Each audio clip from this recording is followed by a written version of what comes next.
Josh Moss with Affordable Heating and Cooling provides residential HVAC and duct cleaning services to the Middle Tennessee area. With more than 20 years of experience, Josh Moss and the AHC team provide 24/7 service and take care to ensure whatever work you need done is done in a professional, timely manner. Contact AHC at 615-745-1676. That's 615-745-1676. Or go to their website at affordableheatingandcoolingtn.com. Most people know that their insurance can provide them with coverage for the many life's mishaps, but I can help you also unlock discounts, save money, and get benefits with Farmers Insurance policy perks. Whether we're discussing home or auto insurance, I am here to help you understand these great perks. Call me, Mark Lewis, at 615-625-7070 for a quote, and you can get a whole lot of something with Farmers policy perks. We are Farmers. Bum, bum, bum, bum, bum, bum. Not available in every state. Only available at select Farmers branded policies underwritten by Farmers Truck or Fire Insurance Exchanges or affiliate. Mike and Felicia Sparks, owner of the Vanity Zone Salon, want to invite you to stop in for your next haircut or color. Their stylists Michelle, Tori, Tracy, Brandy, Sarah, and Gail offer the best creative cuts and color for all ages, for men and women. The Vanity Zone is located at 732 Nissan Drive in Smyrna, to the right of the Crystals Restaurant. To look and feel your best, visit the Vanity Zone Salon today. Call 615-355-1721 to book your next appointment. Is your car running like a dream, or does it need a little TLC? At Dr. Automotive in Smyrna, we treat your vehicle like it's one of our own. Let's hear what some customers have to say about Dr. Automotive. Been coming to them ever since he opened up. Good family. I recommend other people to get them repaired here because I knew they would do it and do it right. Been happy to send people to him because I trust what he does so much. We're crazy about him. It's all about the doctor. For quality care you can trust, visit Dr. Automotive in Smyrna. We've got the cure for your car. Josh Moss with Affordable Heating and Cooling provides residential HVAC and duct cleaning services to the Middle Tennessee area. With more than 20 years of experience, Josh Moss and the AHC team provide 24/7 service and take care to ensure whatever work you need done is done in a professional, timely manner. Contact AHC at 615-745-1676. That's 615-745-1676. Or go to their website at affordableheatingandcoolingtn.com. This is Conversations with Mike Sparks. Are you concerned with the state of America, your state, your community? Then you're in the right place. State Representative Mike Sparks. He and guests are here to talk about local politics, history, faith, and freedom.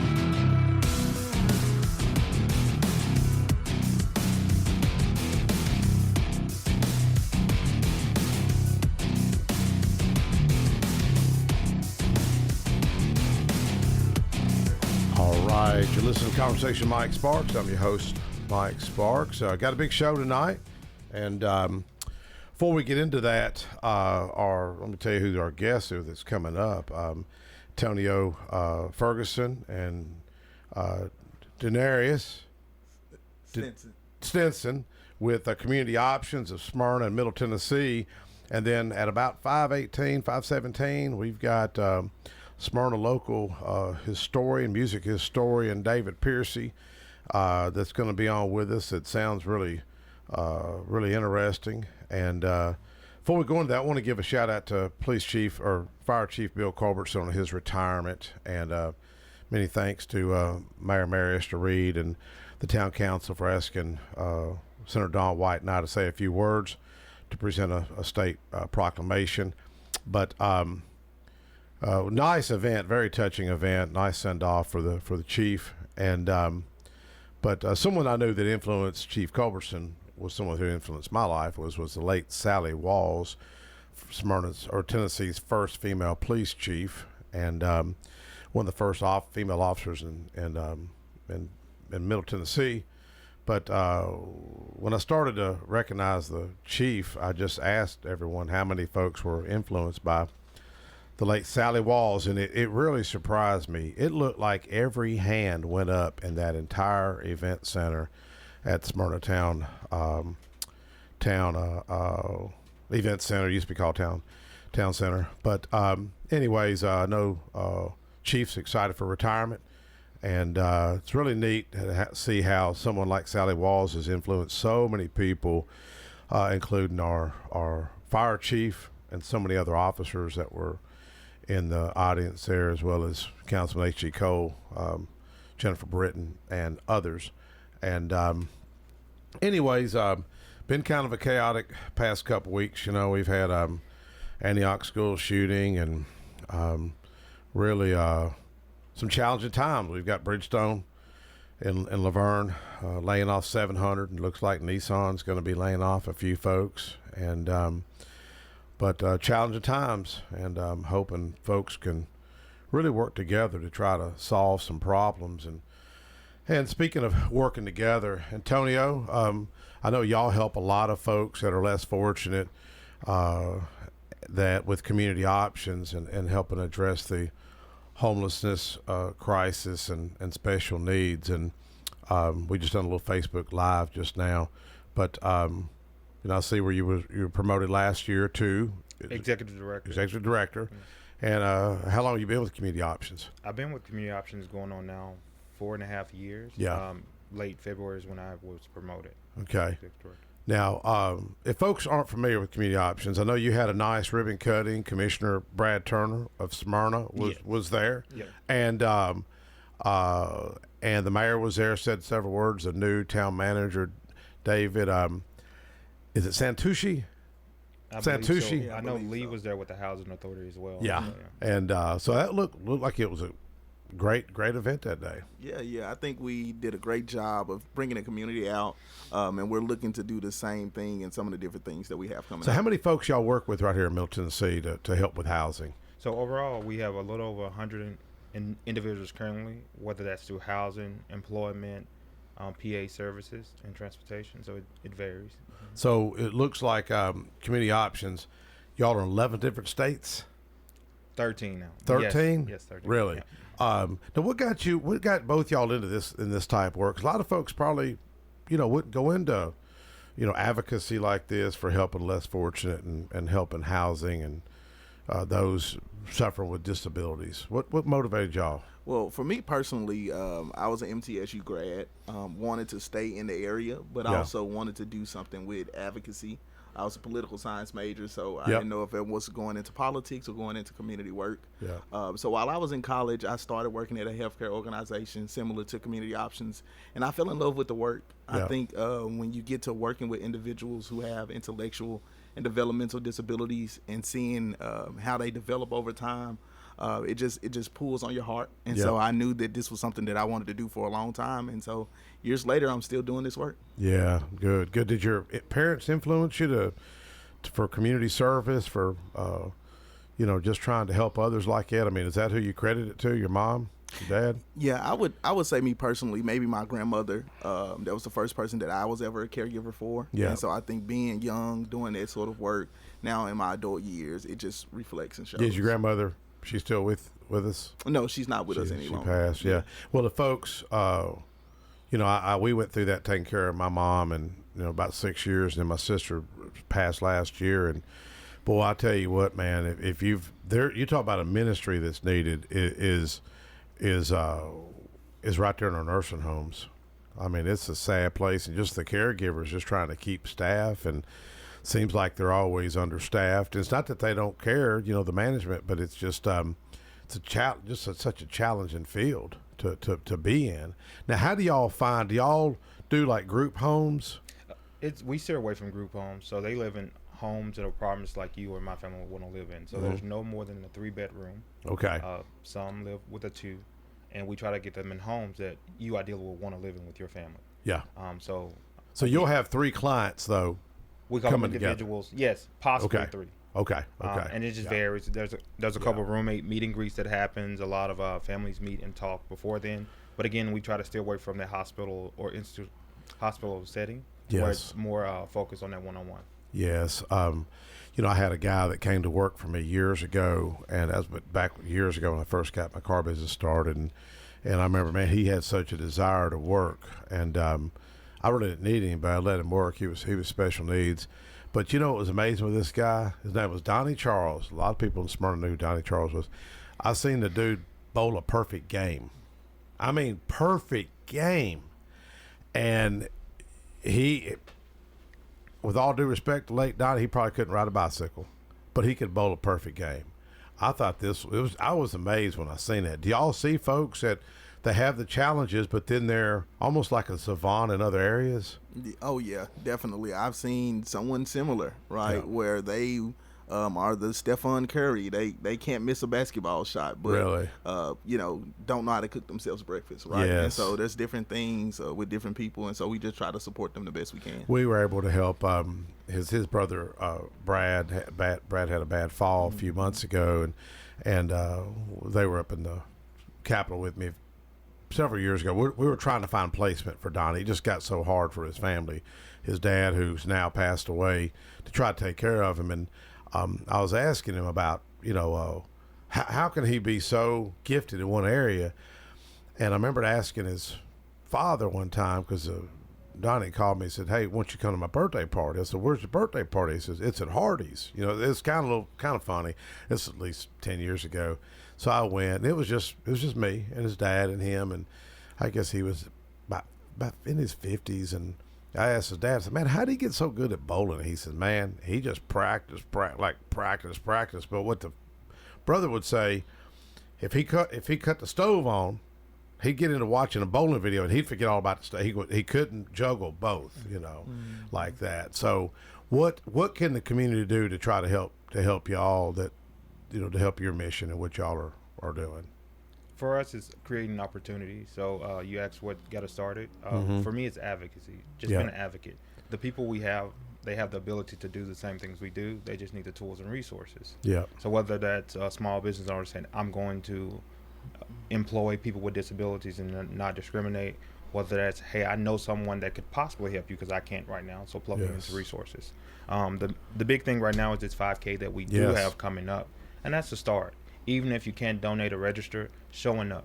We'll definitely have some individuals there handing out medals. Get to know the community. Our goal here is to grow in the Nashville and Rutherford region. So with you guys' support, we can continue to expand in this area. Now, you're going to, how many runners you got right now? We're 60 runners shy of our 300 runner goal. Oh, really? 300's your goal? Wow. 300's goal. Yeah. That are you running? Y'all running? You'll see me walking. I may walk. I may walk. I had to run to the Capitol today, man. I was late, and they needed me. I never knew I was missed, man. People text me, "Where you at? Where you at?" I had a bad car wreck. Well, it was a car wreck. Couldn't get through traffic, and I just started trucking. And I've been trying to run that treadmill a little bit. I'm not good at it, So the 5K, and where's it at again? It's at Shelby Bottoms. Shelby Bottoms. Now, if you're coming from Smyrna, I-24, where do you turn on? You're asking the wrong guy. I use GPS here. Shelby Avenue? It's off of 1900 Davidson Street. Okay. Is that over by the old East High School? Yeah. Okay, which would be across the street towards the river. Yes, sir. Okay. I used, when I was in my 20s, I had a Coca-Cola route, and I had all them schools back in the day, So a 5K walk, run, race. Now, is this y'all's first? Annual. The company's had it for 33 years now. Okay, Cupid's Chase. Why Cupid? I mean, I know it's the month of February. Yeah. So the company was actually founded in February of 1989. Okay. So that was our original date. Okay. The pun on words is that you get a red or white shirt. So red means you're unavailable. White means you're available. So hopefully you can find your other. I got a friend of mine that I hadn't seen him in a few years. He's out of Clarksville. He's in the film industry, and I remember him promoting some kind of a Cupid's Run or something. I think that's a week after hours, if I'm not mistaken. But is that the one? I mean, I'm not trying to be funny. I think like it's the girls running like lingerie or something. It's something crazy. Not familiar with that one. I hadn't been to that. I just remember him talking about it, and he done some of the video work for it. And but I mean, I guess it gets people out, and you got to be a little creative, So on the pistol, firing up the pistol. 8 a.m. sharp. 8 a.m. sharp. Yep. So it's a starter pistol. Yes, sir. And it's legal. I believe it's a horn or like a prop, so not a real gun. Okay, because I was asking my friend Marty Lupman. I was telling him about y'all coming up and me. I said, I think I'm firing off a starter pistol. I said, I wonder if that's legal. You know what I mean? In Nashville, and He said, "I got several pistols here. I don't have. He don't have a starter pistol, you know." But no, I'm excited for you to even ask. I know y'all were on. Who was the sweet lady that was with you? Mika McClendon. How's she doing? She's doing awesome. She's the state director, so she's busy. I've seen Mika, I guess, in Nashville. Yep. I think y'all come up every year. Yeah, and we'll be up to this year again. Yep. What week? In March? Yeah, the first week of March. Advocacy. Yes, how's everybody treat y'all when you come up? Everybody cool? Tennessee is awesome. We Yeah. get to see you guys and chat with you. Dawn White, I know I've chatted with her. Mark Pody and Clemens as well. So that was my John first Ray? relationship. Yes, sir. Yeah, John Ray. He's a Democrat, but he's a good guy. He really is. I'm gonna tell you, he's got a sense of humor, man. He used to sit behind me and he'd say something, and he'd say something funny, and we're on camera, and I'm like, don't laugh, because he'd say something putting down like other person. either our party or something about the bill. He's quick, man. You got to have fast bicycle to keep up with John Ray. But fortunately, he moved in the leadership position, so I ain't got to worry about him saying nothing funny and me cracking a smile or something, you know. So folks want to find out more information about community options. They can go to communityoptions.org. That's COMOP.org. There you'll find out what we have for our individuals as well as people who want to get involved. Now, going back to your years at Chattanooga, why did you choose Chattanooga for college? I was from Memphis, and I went to school. I went to school overseas, so I wanted something away from home but close enough that my family could come. Really? And then I just fell in love with the outdoor scene of. Did you? Because did you ever meet Marvin at work for me? He's out of Memphis. I did not. He didn't want to go back to Memphis, and then I've got another young lady that was my intern. She didn't want to move back to Memphis. I see a lot of folks that they want to stay here in Middle Tennessee. It's more of trying to grow. That's what it is. I still go home. I rep Memphis or 901 wherever I go. Yeah. But to grow and be on my own, because I was on my own for boarding school. How often do you go back to Memphis? I'm actually going back in a month. In a month? Yeah, in a month. Because I know Marvin, he'll head down there. He's in law school now. Oh. He's working with Office of the Courts. Okay. I think that young man he'll be a judge in probably 15 to 20 years. Now, where are you born and raised at? So I'm born and raised in Memphis, Tennessee as well. Memphis as well. What part did y'all living in the same areas? No, I was from South Memphis. Well, no, South Memphis is the same area, but different schools. Yeah. Okay. What high school did you go to? Booker T. Washington. Booker T. Washington. High school, I went to Ridgeway High School. Ridgeway? Okay. How, you hear about a lot of crime and stuff in Memphis. I mean, we had when I first became a lawmaker, they hosted us down there. I'm going to tell you the hospitality that Memphis had shown was amazing. We were at the Peabody down there. And in fact, I think we're going back. I heard somebody talking about heading down there. I got to meet Priscilla Presley, Elvis's wife. And Yes, sir. I think they're trying to raise money for the, is it the... Graceland? No, not Graceland. Some kind of, I guess it's like a Hall of Fame music studio in Memphis that Elvis played at. I'm not sure. Yeah, that's why she was up advocating. Yep. She was up lobbying. And I talked to her about the Bill Amazing Grace, and she said it was his favorite hymn. Well, anything else y'all want to get into in the last few minutes? I just hope. Well, I want the city to know we are 60 runners shy. We need and want you guys' support, whether that's coming to volunteer or you being one of the 60. We need to reach that goal. The goal is to increase awareness and inclusion into the community. Yes. And we want Rutherford, Smyrna, and Nashville to know that we're here to stay. Yes. You ever think how blessed we are to live in Middle Tennessee, how blessed we are to live in this great state and this great country? Yes, sir. Well, guys, Antonio Ferguson, Denarius Stinson, Community Options, and February the 8th, Saturday. Now, if they want to call you to sign up, what's your number? My number is 423-298-6340. All right, and go to communityoptions.org. Google, yep. communityoptions.org. Well, thank you so much. Connor, let's take a quick break, and we'll be right back.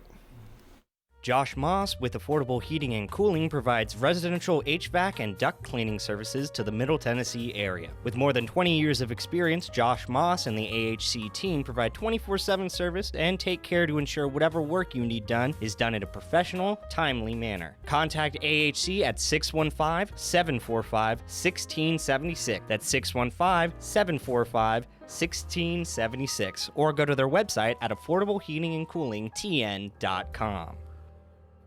Most people know that their insurance can provide them with coverage for the many life's mishaps, but I can help you also unlock discounts, save money, and get benefits with Farmers Insurance policy perks. Whether we're discussing home or auto insurance, I am here to help you understand these great perks. Call me, Mark Lewis, at 615-625-7070 for a quote, and you can get a whole lot of something with Farmers policy perks. We are farmers. Bum, bum, bum, bum, bum, bum. Not available in every state. Only available at select Farmers branded policies underwritten by Farmers Truck or Fire Insurance Exchanges or affiliate.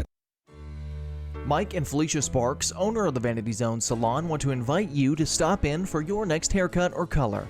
Their stylists Michelle, Tori, Tracy, Brandy, Sarah, and Gail offer the best creative cuts and color for all ages, for men and women. The Vanity Zone is located at 732 Nissan Drive in Smyrna, to the right of the Crystals Restaurant. To look and feel your best, visit the Vanity Zone Salon today. Call 615-355-1721 to book your next appointment.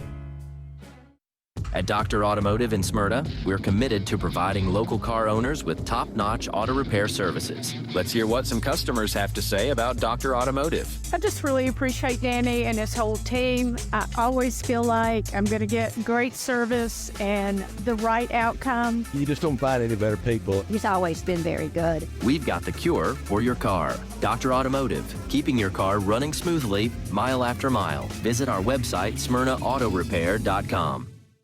Josh Moss with Affordable Heating and Cooling provides residential HVAC and duct cleaning services to the Middle Tennessee area. With more than 20 years of experience, Josh Moss and the AHC team provide 24/7 service and take care to ensure whatever work you need done is done in a professional, timely manner. Contact AHC at 615-745-1676. That's 615-745-1676. Or go to their website at affordableheatingandcoolingtn.com.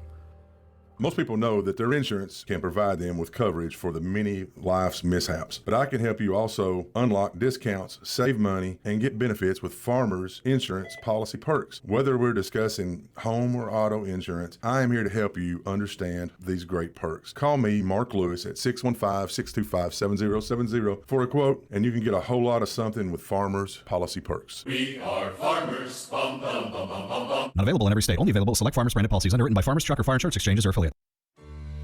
Mike and Felicia Sparks, owner of the Vanity Zone Salon, want to invite you to stop in for your next haircut or color.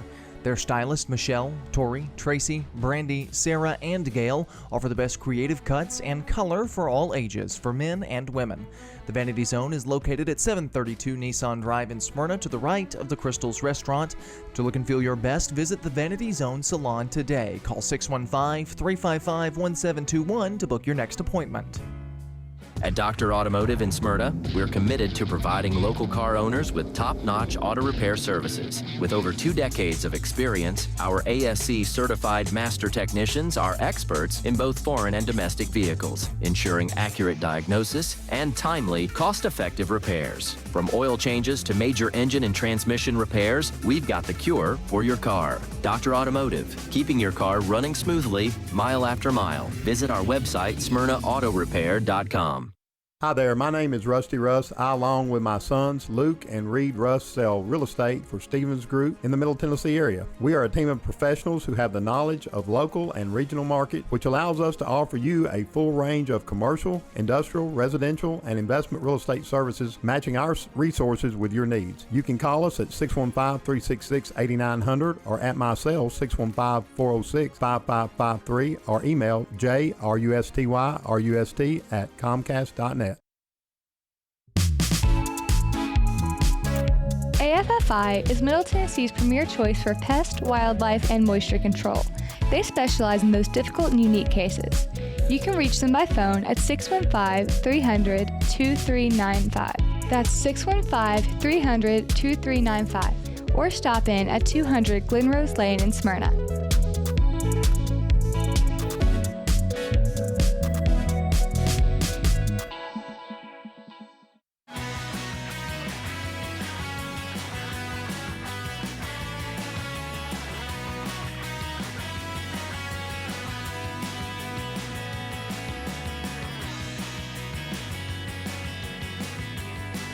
Yeah, that's what I told him. All right. Hey, we're back. Conversation with Mike Sparks. I'm your host, Mike Sparks. I've just done something kind of stupid. I was asking this professional DJ, David Piercy here. You ever been on the radio before? And it's just natural to just make sure you speak in the microphone. Roger, this was your idea to have David up. And David, you got a big fan right here in Roger. Oh, yeah. David's probably the most laid-back guy I've ever known, actually. And, went to high school with him. We worked together. But he's, I'm going to let him tell his story, okay? First of all, he is a, rock and roll, let's see, I'm going to read this list. I got a list of stuff he actually is here. He's actually a writer, radio host, rock historian, and DJ for 4 years. And he's met a lot of interesting people in his lifetime, so I want to get him to tell a little about himself and how he got started in this. Yeah, go ahead. Musicologist is the new term. Rock historian, and now they're calling us musicologists. All right. Okay. I answered either one. Okay. I'm old school. I'm going to call you the rock historian. Hey, I like it. I like it. Well, what station did you start off at? I was over here at WMOT. At MTSU? From 71 to 75. Wow. What y'all play? What kind of music y'all play back then? It was an NPR station, National Public Radio. So it was elevator music during the day. It was a couple hours of classical music late in the afternoon, and then it was a couple of hours of oldies.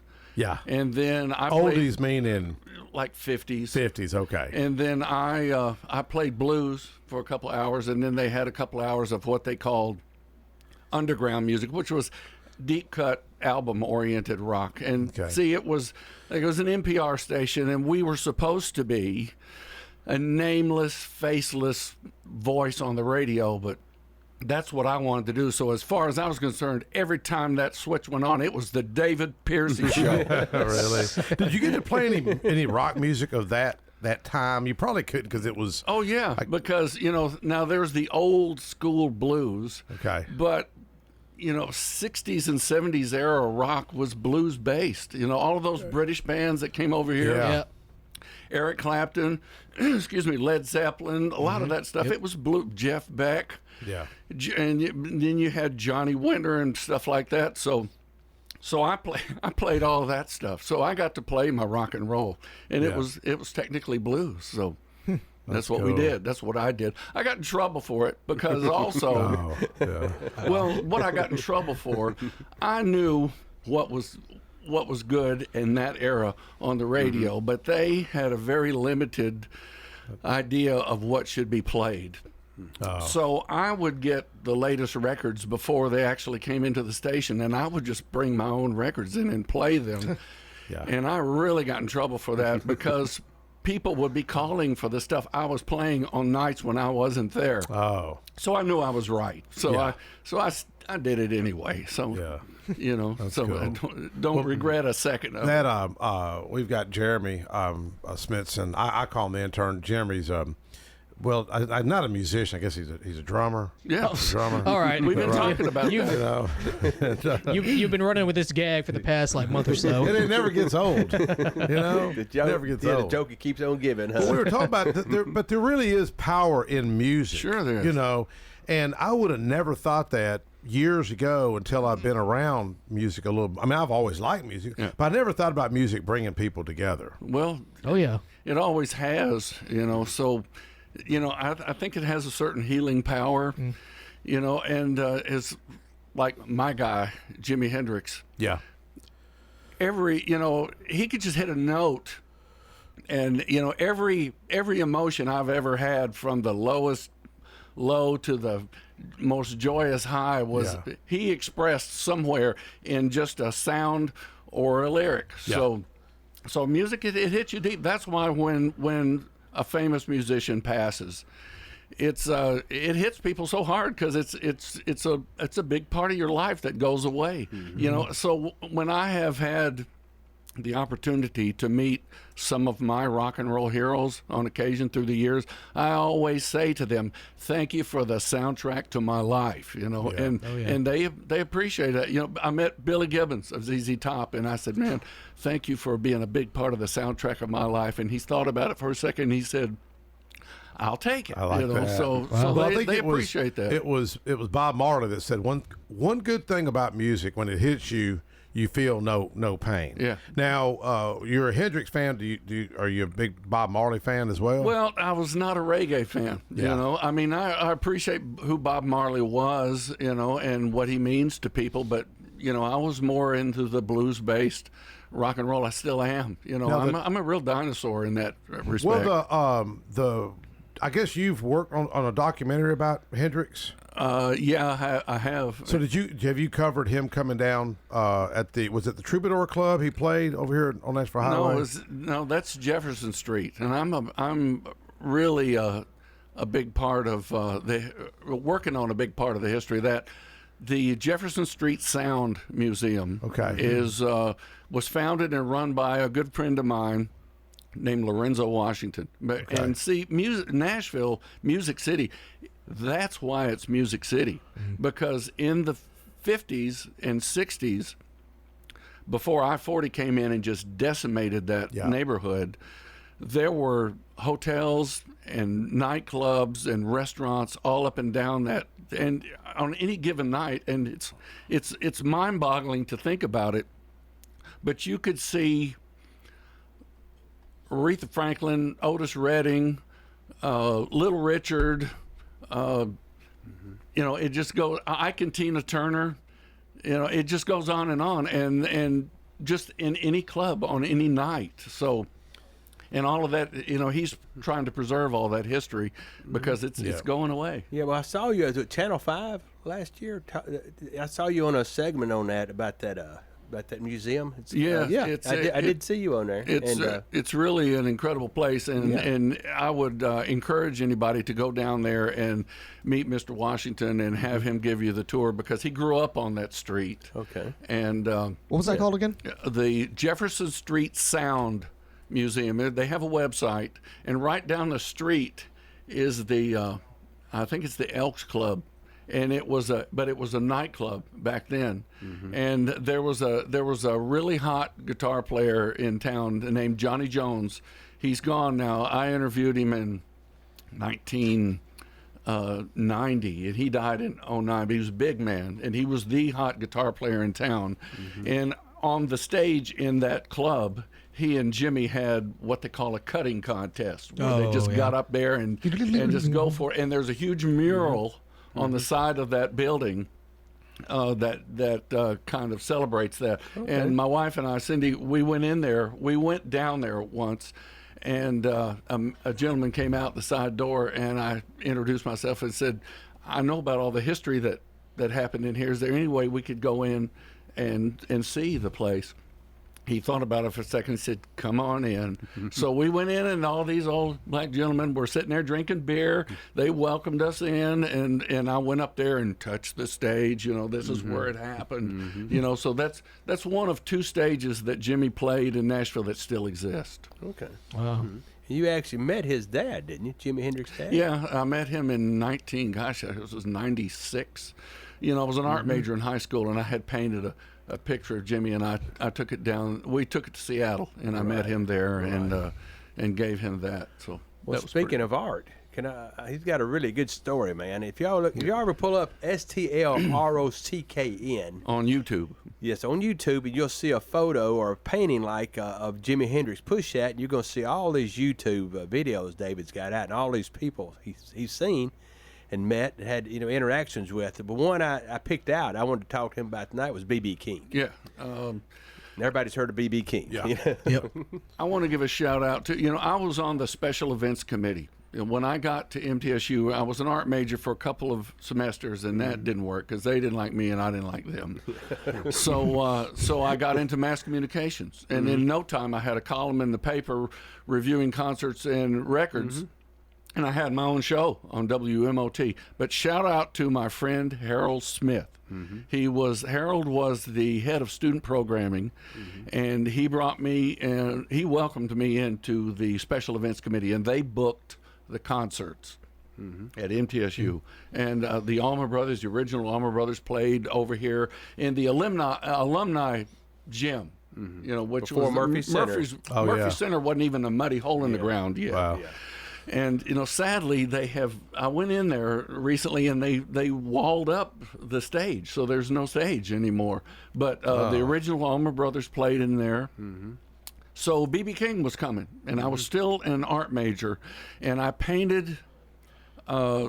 It was what was the cover of what was then his current album, Live at the Cook County Jail. Mm-hmm. And if I do say so myself, I captured the image very well. Mm-hmm. And he came in, and nowadays people have entourages and guitar technicians and this and he walked in, carrying his guitar in his hand, and his guys were following him. Oh, Lucille. Yeah, his guitar. They called his guitar. He called his guitar Lucille, and he walked in, and I was 19 years old. I had hair down to there, and I introduced myself, Mr. King. I said, you've given so much to the world through your music. I said, I'd just like to give a little something back to you. Mm-hmm. So I handed him this painting, and he said, man, that is really cool. He said, here, hold this, and he handed me Lucille. Really? Wow. So I'm hanging on to this beautiful Gibson guitar and thinking, don't drop it. I was about to say, yeah. So he's showing the guitar around to all of his guys, and he comes back around to me, and I had the album cover, and I said, would you sign this? And he signed it. And I've still got it in a frame in my office.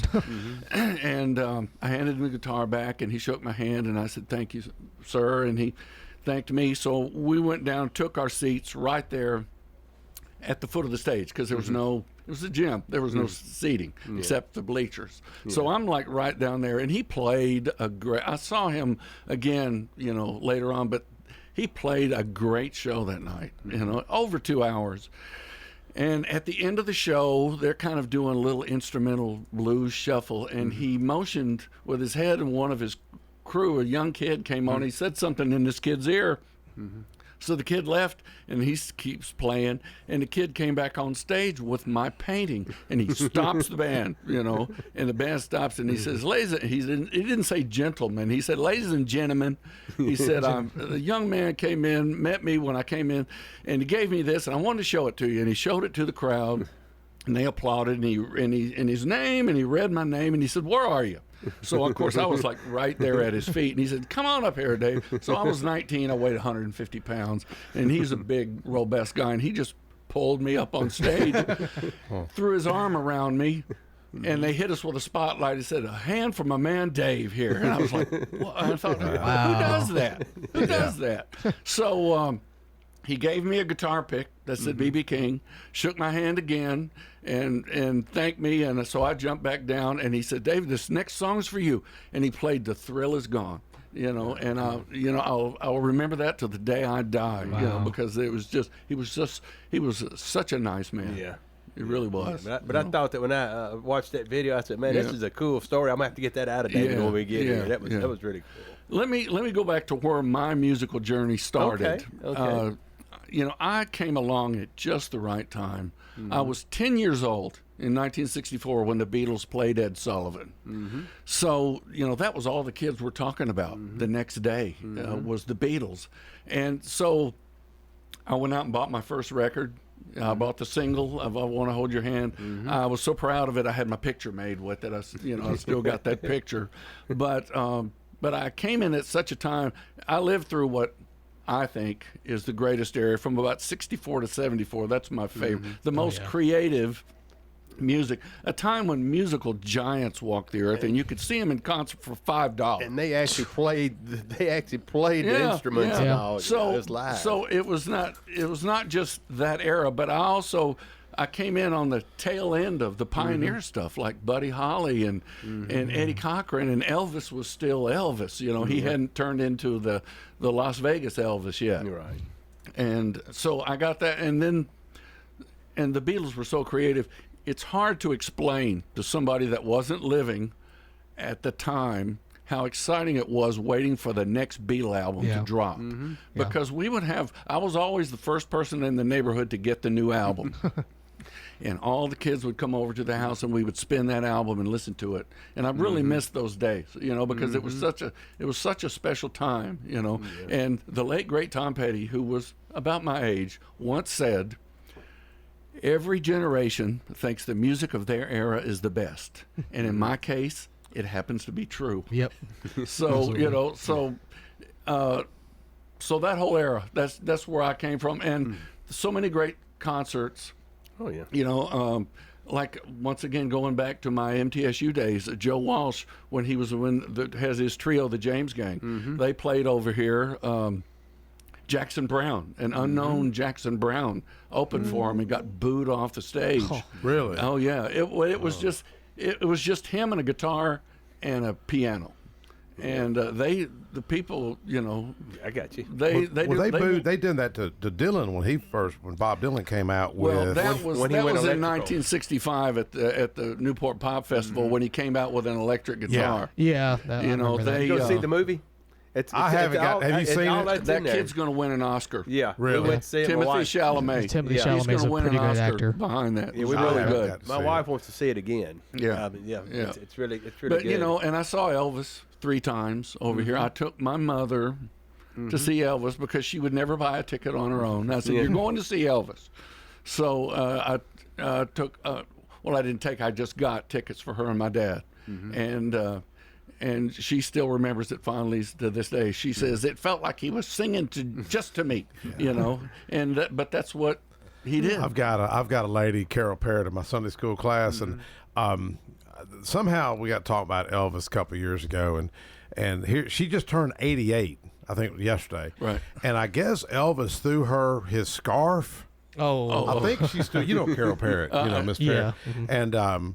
Oh man, she was so giddy about that, and it was really cute to see this lady in her 80s just almost like revert back to when she's like in her 20s and still so excited about that. What he would do is one of his guys they had a box of those scarves. Oh, really? So yeah, okay.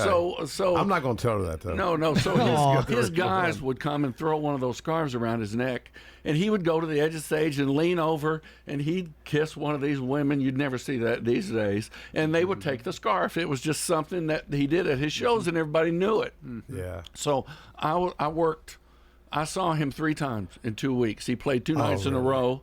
Okay. And then he came back the following week and did a 3rd show, and I saw all 3 of those shows. So they had the bleacher seats were pushed up under the mezzanine. So the stage was pushed up to the mezzanine. So I was ushering people down to this, to right there to almost stage side. And I was supposed to stand in that little gap where you could actually step between the rails and onto the stage. So, and this happened 3 times. During the show, he just looked back where I was standing, and those women got on the aisle like Olympic runners in the blocks, getting ready to run. And when he started coming this way, they came down those stairs and hit me like a tidal wave. Wow! And he was standing right behind me, and they just crushed into me, and he did his thing, and they took the scarf, and then when he went away, they went away, But and they left me hanging on the rail there. Wow. But it's still, it was Elvis, and yeah, Elvis has left the building. And Mike actually met Priscilla last year, wasn't it, Mike? Yeah, I met her last April. That's what I'm saying with Antonio and Denarius earlier about she was up advocating for, I believe it was the Memphis. You probably are familiar with it. The Memphis, is it Hall of Fame that they're trying to Rock and Roll Hall of Fame, I believe, and she was up. I guess the state looking at trying to help them restore it, and to restore what? I guess it was is there a Rock and Roll Hall of Fame in Memphis? I don't know. There's a blues. I think the Handley Blues Hall of Fame, but I don't know if they've got a brick and mortar building or not. Well, she was up advocating for one of the buildings they were trying to restore, and I just got to talk to her briefly about, I passed a bill making Amazing Grace official state hymn, so right. I asked about why it was named Graceland. I thought they named it Graceland. She said it was named by, I guess it's the Tooth family that was already there that Elvis bought it from. And when I mentioned the hymn, she goes, that was Elvis's favorite hymn. Right. And I was telling her, I played it while my mom was dying, and it literally... It was like giving my mom medicine. She was in a lot of moans and pains and hospice. And man, when I put my little iPad and I started playing the bagpipes with Amazing Grace, And it was like medicine. Right. And right. And then she passed the very next morning. Well, you know, the only Grammy Elvis ever won was for a gospel album. For all of the I rock didn't and know roll that that. he did. Really? The only Grammy he ever won was for a gospel album. Well, I didn't know that. Yeah, Wow. Yeah. Wow. So, but you know, there was two Elvises. You know, there was the rock and roll '50s Elvis, and of course there was the 1968 comeback Elvis. Yeah. You know, and he was still rocking then. You know, I you know, this is just me. When he wanted to go to the white sparkly suit, somebody should have said no. You know, because you know, I wish he had stayed the rock and roll Elvis. Yeah.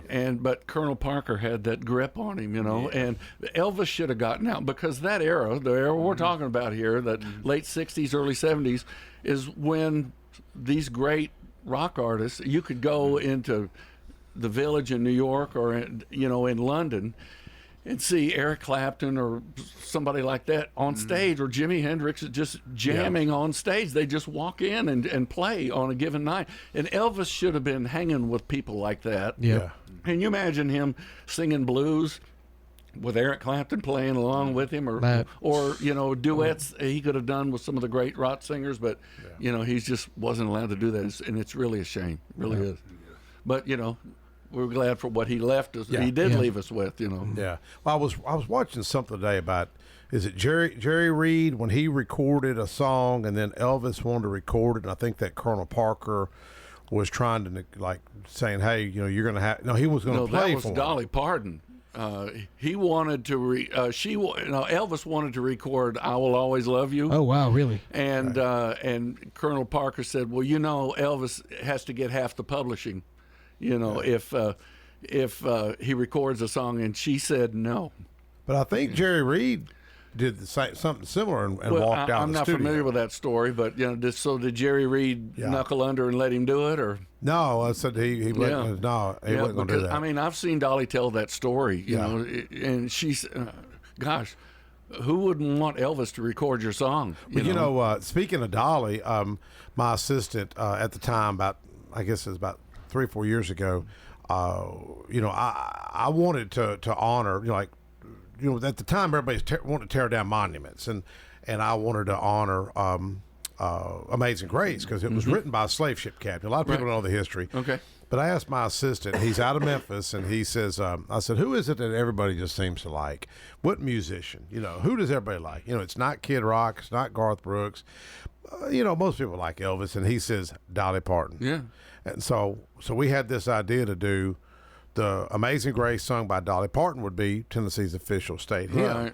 And I told my assistant, and I said, look, if this goes south, I'm throwing you under the bus. It's your fault because it's your idea. Right. And we got a friend of mine's a friend of Dolly's, and she said that she agreed she was going to record it at, I guess, Sony Studios. And I guess her legal team got involved and was like, no, don't get involved in politics. And she backed off of, so we just tweaked the bill to where it's just Amazing Grace, you know, as official state hymn. But there's so many folks like Dolly that sang it, Elvis that sang it, U2, you know. And you go back, have you been over to MTSU Center for Popular Music? No, I haven't. Well, I reached out to them when I had the bill, and for some advice, and some great folks over there. And someone told me to get a book called, it's a book, Amazing Grace by, I think, something Allen, and I call these confirmation. I get the book in the mail, excited to get the book, read the back of the book, and it's U2, right? Bono giving a little, some kind of a little shout out about Amazing Grace, you know, and I guess he started off as a church group, didn't they? I don't know my YouTube. Yeah, and what was cool, I pulled up YouTube, right? Yeah. Typed in U2 Amazing Grace, and Bono's singing Amazing Grace at Bridgestone Arena. Oh, I never heard that one. Man, you just go to YouTube either. and pull up Bono and Amazing Grace. Man, it really is very moving for him to do that. Wow.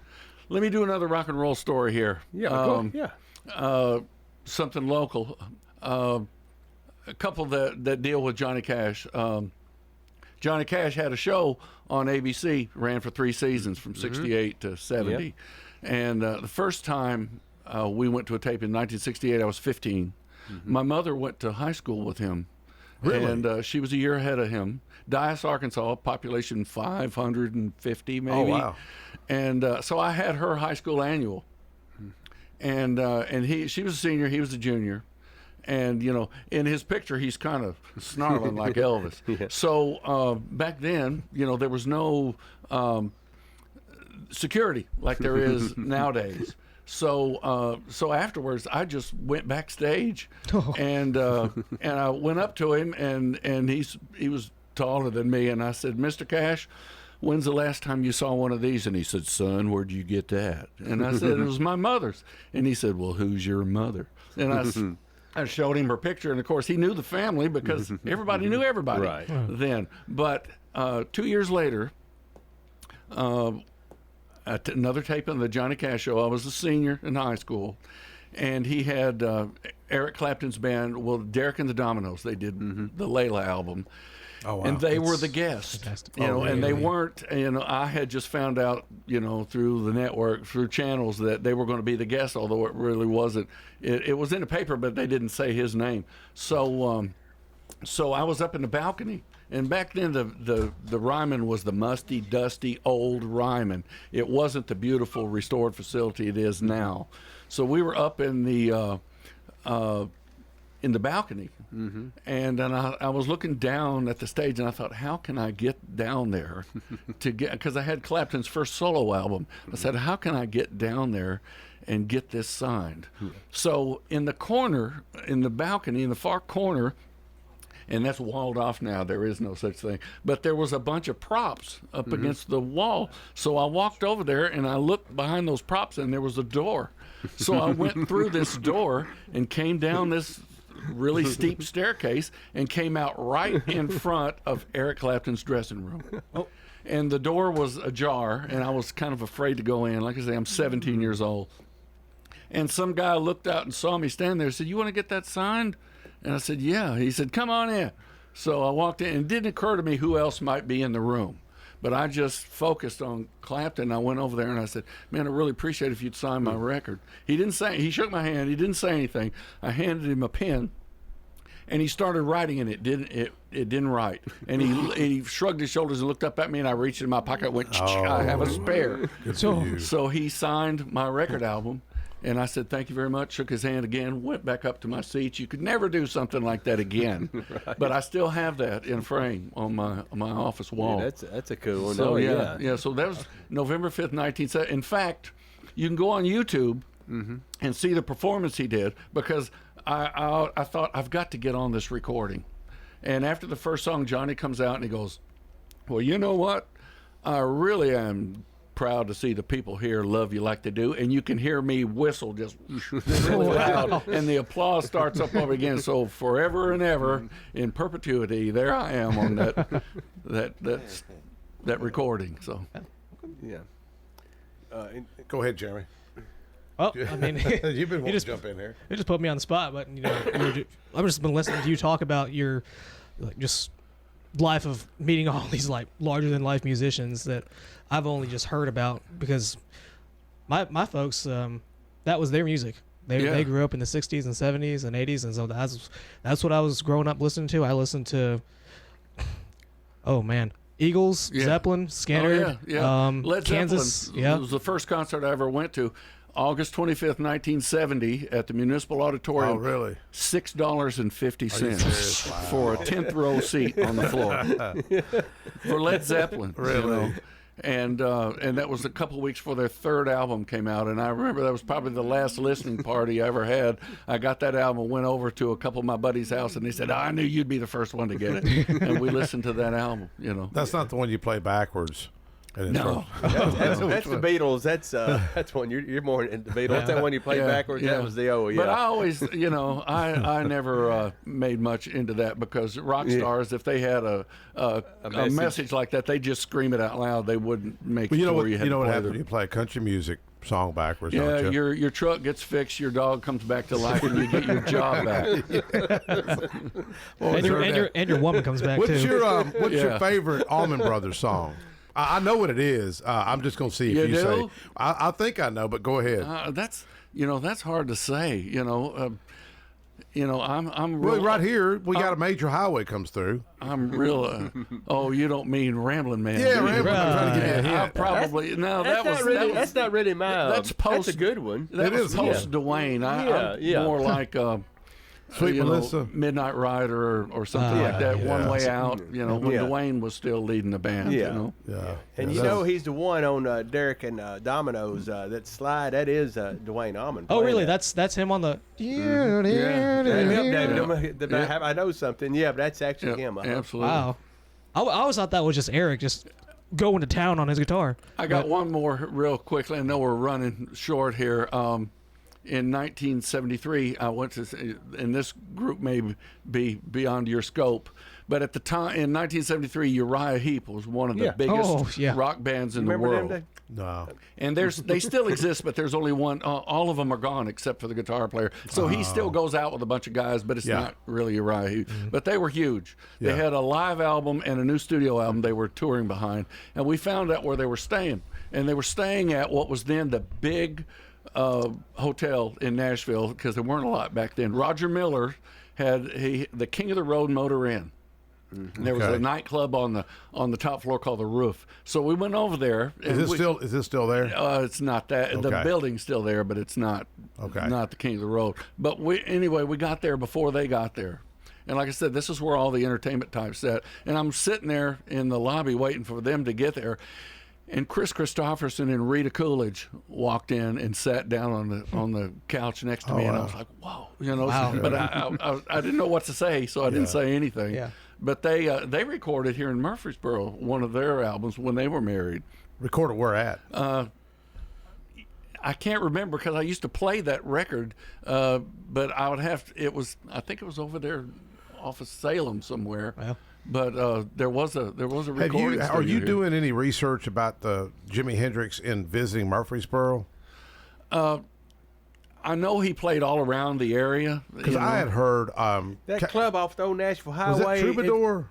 It was some. There was a club as you pass the battlefield coming in. That's when is the building still there? It's gone. It was a big place, but it was right about where when you go under the underpass. It was right there on the right. It was a big place, but there's not. Well, I had heard. Have you heard the story? Casey Clark, who sadly passed, he would. Did you ever know Casey? He would almost imitate Jimi Hendrix. He passed last year, and he would always call him WGNS. I had him on. Billy, that played guitar with him, knew Jimi Hendrix and he had got to meet Jimi Hendrix. But I had heard that Casey told me the story that Jimi Hendrix was standing there at the Troubadour Club, and he really wasn't famous, and they were going to let him play and cut in, and man, they said he grabbed a guitar, started playing behind his head with his teeth, right. just doing all kinds Jimmy. of stuff. That was Jimmy. Billy Cox, who's his best friend and his bass player, told me that when they were playing the clubs up and down Jefferson Street, he said he built him a 50-foot cord. And he would walk off the stage and walk through the crowd, through the club, between and sometimes out on the sidewalk. Now, do you know how to get a hold of Billy? Because he was supposed to come on with Casey about a year and a half ago, and Casey started developing some health problems. Yeah, I think Bill has some health issues. So he was too. in a 270 and in the 101st Airborne. Billy? Yes, there were. I went to Fort Campbell with him in '85, and he took me through, and we pulled up next to Service Club number 1, and he said I ducked under that awning right there to get out of the rain coming from the movies and heard guitar playing inside. Yeah. And he said, and that's when I went in and introduced. That's what Casey was talking about. I introduced Billy Cox to Stevie Ray Vaughan, and Stevie brought him on. That's one of my YouTube episodes. Yeah. And they played a couple of Hendrix tunes at the Opry House. That's all on my What's YouTube your favorite Hendrix song? Voodoo Child. No, Still Raining, Still Dreaming. You know, that's. But the first one you ever heard was Fire. Let me stand next to your fire. You know, I heard this rogue DJ jumped the AM. Did they play that on the radio back then? No, that was the thing. This guy that I listen to every night is the greatest rock DJ I ever heard. He's sadly gone now, but one night he was supposed to go off at midnight, and the guy wasn't there, and he said, "I'm gonna play what I want to," and he started playing Jimi Hendrix, and I had never heard it. I thought, what the heck is that? So I wound up riding my bicycle over to the air base there in Smyrna Really? because I was only 15, you know, Oh, wow. and I bought. You could buy an album for $4 back then. In our 10 seconds we got left, I want you to go on with Dr. Krause. He's a DJ up here on Thursday.